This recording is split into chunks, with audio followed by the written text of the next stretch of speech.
咁話說索忍尼辛就寫過呢個古拉格群島啦，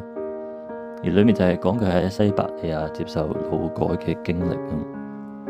咁所以索忍尼辛對於共產主義嘅批判就係非常之激烈。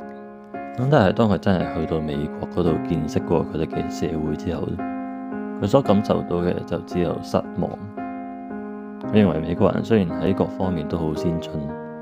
但係內裏都係非常膚淺同埋庸俗嘅。而由於自由主義嗰種傲慢咧，佢哋基本上都已經將自己嘅傳統同埋信仰拋咗入垃圾桶。所以最後將成個社會綁埋一齊嘅就係咩？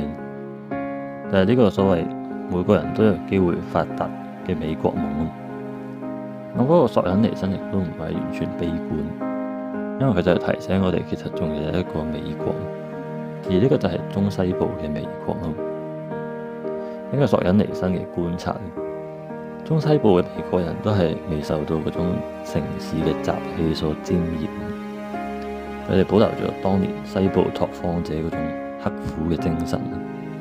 而且生活亦都係非常樸實嘅。